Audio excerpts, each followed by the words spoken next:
Part 4 ആണ്. കുരങ്ങൻ വളരെ നല്ല അഭ്യാസം കാണിച്ച് സക്സസ് ആയി. അതായത് 98% ഈ ഒരു സൊസൈറ്റിയിൽ സക്സസ് ആക്കി പുള്ളി. വേറൊന്നുമല്ല, എലികളെ എല്ലാവരും വികലാംഗരാക്കി.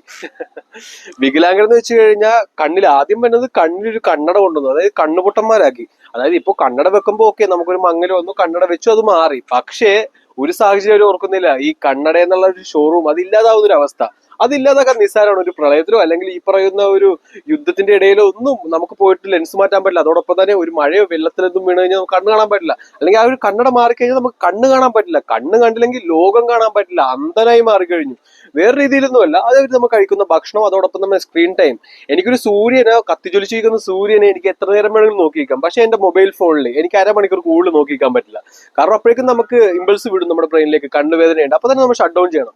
പക്ഷെ അവർ ഇവിടുത്തെ സൊസൈറ്റി ഉണ്ടാക്കിയത്, അവർ ചെയ്ത് വേറൊന്നുമല്ല, വളരെ വളരെ ഇന്റലിജന്റ് ആയിട്ടുള്ള ഒരു എക്സിക്യൂഷൻ ആയിരുന്നു. അതായത് നമ്മുടെ ഫോൺ നമ്പർ എല്ലാത്തിലേക്കും ലിങ്ക് ചെയ്തു, നമ്മുടെ ആധാർ, നമ്മുടെ പണമിടപാട് എല്ലാത്തിലേക്കും ലിങ്ക് ചെയ്തു. അതായത് ഫോൺ എന്ന് പറയുന്ന സംഭവം നമ്മൾ എപ്പോഴും നമ്മുടെ കയ്യിൽ അല്ലെങ്കിൽ നമ്മുടെ കണ്ണിലേക്ക് ലിങ്ക്ഡ് ആക്കിയവര്. ശരിക്കും പറഞ്ഞാൽ മൊബൈലിലേക്കല്ല അവർ ലിങ്ക്ഡ് ആക്കിയത്, നമ്മുടെ ശരീരത്തിലേക്കായിരുന്നു അവർ ലിങ്ക്ഡ് ചെയ്തത്. പക്ഷെ കുറെ കഴിയുമ്പോൾ ഒരു കുടിയൻ എപ്പോ കുടിച്ചിട്ട് വാള് വെക്കാത്ത പോലെ എപ്പോഴും നോക്കി നോക്കി കണ്ണ് യൂസ്ഡ് ആവുകയും. അപ്പൊ എന്താണ് അവസാനത്തെ തീറം? കണ്ണട. അതായത് 3 വയസ്സ് 2 വയസ്സുള്ള കുഞ്ഞുങ്ങൾ മുതലേ ഇപ്പൊ കണ്ണട വെച്ച് തുടങ്ങുന്നു. പ്രായമുള്ള എന്റെ കൂട്ടുകാർക്ക് എല്ലാവർക്കും കണ്ടിട്ടുണ്ട്. പ്രായമായി. അപ്പൊ അങ്ങനെ കണ്ണുപൊട്ടന്മാരാക്കി. പിന്നെ ഇന്ത്യയിലുള്ള ഓർഗൻസ് എല്ലാം, ഫാറ്റി ലിവറും എല്ലാവിധ അസുഖങ്ങളുള്ള എല്ലാ ഓർഗൻസും അങ്ങനെ തന്നെ സെറ്റ് ആക്കി എടുത്തിട്ടുണ്ട്. അത് ഭാവിയിലേക്ക് അവർക്ക് തെളിഞ്ഞു കിട്ടും. ഒരുപാട് പേർക്ക് ഇപ്പൊ അറിയാം ഫാറ്റി ലിവർ ഉള്ള കാര്യം. അപ്പൊ അങ്ങനെയപ്പോ തന്നെ എക്സ്റ്റേണലി ഇന്ത്യയിലെ അവർ ഇല്ലാതാക്കി. കുറച്ച് കഴിയുമ്പോൾ ഇയർ ഡ്രം പോകും, കാരണം വേറൊരു സാധനം നമ്മളിപ്പോ ഇഞ്ചെക്ട് ചെയ്ത് വെച്ചിട്ടുണ്ട്. അപ്പൊ അങ്ങനെയാകുമ്പോ എലികൾ കഷ്ടപ്പെടും. ഓക്കെ, അപ്പൊ എലികൾക്ക് ആ ഒരു ഭ്രമം പോകും. കാരണം എലികൾ ഇപ്പൊ ഈ ഓടിക്കൊണ്ടിരിക്കുകയാണ്, ഈ പറയുന്ന ഫുട്ബോൾ കളിക്കാരുടെ ഇടയിലും ഈ സിനിമ നടന്മാരുടെ ഇടയിലൊക്കെ ഓടിക്കൊണ്ടിരിക്കുകയാണ്. എന്നാൽ അവര് ബുദ്ധിയുള്ളവർ അവർ ഈ സോഷ്യൽ മീഡിയ എല്ലാം മാറി ഫോണൊന്നും ഉപയോഗിക്കാതെ, അല്ലെ ഫസ്റ്റ് ക്ലാസ്സിലെല്ലാം ഒരു ചെറിയൊരു കീപാഡ് ഫോണാണ്. പക്ഷെ നമ്മളെല്ലാവരും ആ ഒരു കുഴിയിൽ വീണ് കിടന്നു, അങ്ങനെ നരകിച്ചുകൊണ്ടിരിക്കുന്നു.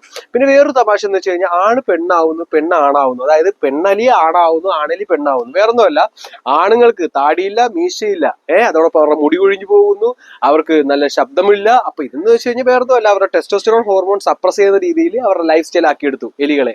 ഓക്കെ, യാതൊരു കോൺഫിഡൻസ് ഇല്ല, യാതൊരു എനർജി ഇല്ല, വെറുതെ ഒരു ജീവിതം ജീവിച്ചു പോകുന്നു, കള്ളും കഞ്ചാവും മയക്കുമരുന്നെല്ലാം ഉപയോഗിച്ച് ജങ്ക് ഫുഡും ഫോണെല്ലാം നോക്കി അങ്ങനത്തെ ഒരു ജീവിതം. അപ്പൊ അവരൊരു പെൺ കാറ്റഗറി ആയി.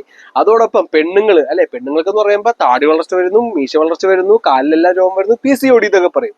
അപ്പൊ ഇത് ഹോർമോണൽ ഇന്ററപ്റ്റ് ചെയ്തതാണ്. അതായത് അവര് തന്നെ തരുന്ന ഫുഡിലും പ്രകൃതിയിലും എല്ലാം കൂടി മാറ്റം വരുത്തി ആണിനെ പെണ്ണാക്കാനും പെണ്ണിനെ ആണാക്കാനും പറ്റുന്ന രീതിയിൽ അവരൊരു ഹോർമോണൽ എക്സ്ചേഞ്ച് നടത്തി. ഇതെല്ലാം ബയോളജിക്കൽ പറഞ്ഞ എക്സ്ട്രീം ആണ്. അതോടൊപ്പം തന്നെ അസുഖം എല്ലാത്തിലും അസുഖം. ഇമ്മ്യൂണിറ്റി ഏറ്റവും ഡൗൺ ആക്കി. അങ്ങനെ എലികളെ ഏറ്റവും പരിമിതമായിട്ട് കൊല്ലാനുള്ള എല്ലാവിധ മെത്തേഡും അവർ എസ്റ്റാബ്ലിഷ് ചെയ്ത് കഴിഞ്ഞു.